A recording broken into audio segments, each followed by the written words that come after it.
Welcome to my channel. నీకు చెప్పాలి, ప్రతి భావానికి ఒక కథ. హలో ఆల్, ఇవాల్టి కథ మళ్ళీ మొదలు. ఎపిసోడ్ 2. శ్రావణికి 19 ఏళ్ళు.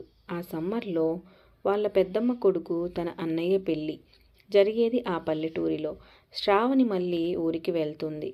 కానీ ఈసారి ఆమె మనసులో ఉత్సాహం కంటే ఏదో అసంపూర్తి భావన ఎక్కువగా ఉంది. ఊర్లో అడుగుపెట్టిన క్షణం నుండి ఆమె చూపులు ఒక వ్యక్తిని వెతుకుతున్నాయి. తనే భరత్. ఎక్కడ చూసినా తనకి భరత్ కనిపించడు. ఎందుకంటే అతను ఊరిలో లేడు.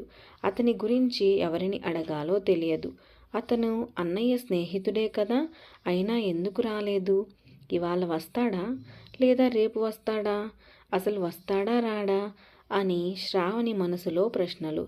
పెళ్ళికి ఒకరోజు ముందు ఉదయం భరత్ ఊరికి వస్తాడు. అతన్ని చూసిన క్షణం శ్రావణి కళ్ళల్లో ఆమెకు తెలియని ఆనందం కనిపిస్తుంది. వచ్చినప్పటి నుండి భరత్ శ్రావణి వైపే చూస్తూ ఉంటాడు. ఎందుకంటే శ్రావణి లంగా ఓణి వేసుకుని బుట్ట బొమ్మలా ముస్తాబవుతుంది.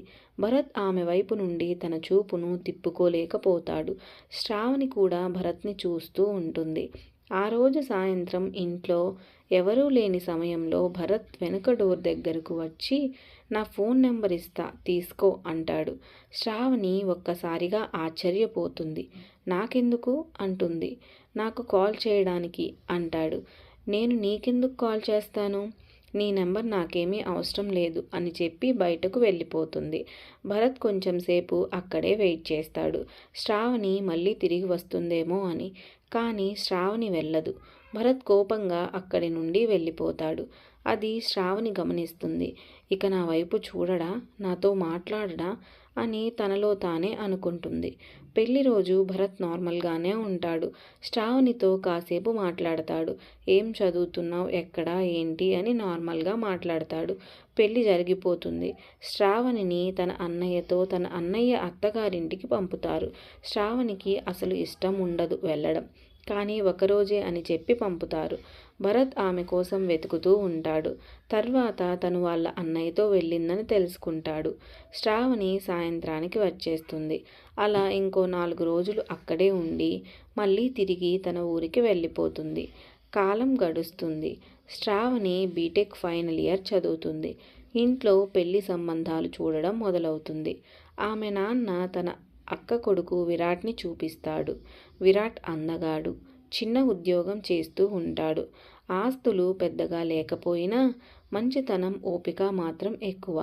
ఆ మంచితనమే శ్రావణి తల్లిదండ్రులకు నచ్చుతుంది. విరాట్తో శ్రావణికి పెళ్లి ఖాయం చేస్తారు. ఫైనల్ ఇయర్లో ఉండగానే ఎంగేజ్మెంట్ కూడా చేసేస్తారు. మళ్ళీ అదే సమ్మర్. శ్రావణి తన అన్నయ్య కొడుకు నీళ్ళ ఫంక్షన్కి తన అమ్మమ్మ గారి ఊరికి వెళ్తుంది. ఈసారి ఎంగేజ్మెంట్ ఉంగరంతో. భరత్ ఊరిలోనే ఉన్నాడు. శ్రావణి తన అక్క ఫోన్ నుండి భరత్కు మెసేజ్ చేస్తుంది. హాయ్, నేను శ్రావణి. భరత్ ఒక్కసారిగా షాక్ అవుతాడు. నిజంగా నువ్వేనా అంటాడు. అవును నేనే అంటుంది. కొద్దిసేపు నార్మల్గా మాట్లాడుకుంటారు. శ్రావణి మెల్లగా అడుగుతుంది, ఊరంతా నీ గురించి చెడుగా మాట్లాడుకుంటున్నారు. ఎందుకలా ఉంటున్నావు? అలా ఉండకు, మంచిగా ఉండు, తాగడం మానేయ్. ఆ మాటల్లో ఆదేశం లేదు, చులకన లేదు, కేవలం ఆప్యాయత మాత్రమే. ఇంటర్ బేస్ మీద కూడా జాబ్స్ ఉంటాయి, అవి చూసుకో, వాటికి ప్రిపేర్ అవ్వు అంటుంది. భరత్ మౌనంగా వింటాడు. ఆ తర్వాత నాకు ఎంగేజ్మెంట్ అయింది అని చెప్పి రింగ్ ఫోటో పెడుతుంది. అతను చూస్తాడు. బాగుంది అని చెప్తాడు.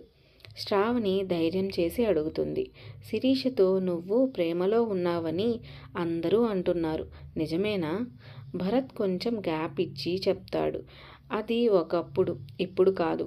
నీకు నా గురించి ఎవరు ఏం చెప్పారో నాకు తెలియదు, కానీ నువ్వు అనుకున్నంతగా అక్కడ ఏమీ లేదు అంటాడు. ఆ ఏడాదికి వాళ్ళ మాటలు అక్కడితో ఆగిపోయాయి. మళ్ళీ శ్రావణి తన ఊరు వెళ్ళిపోతుంది. కానీ ఆ మాటలు, ఆ చూపులు, ఆ మౌనాలు ఇద్దరి మనసుల్లో మాత్రం అక్కడే మిగిలిపోతాయి. Thank you for watching. Hope you like this video. ఈ వీడియో కనుక మీకు నచ్చినట్లయితే ఒక లైక్ చేయండి, మీ ఫ్రెండ్స్తో షేర్ చేయండి. ఇలాంటి వీడియోస్ కోసం మా ఛానల్ను సబ్స్క్రైబ్ చేయండి.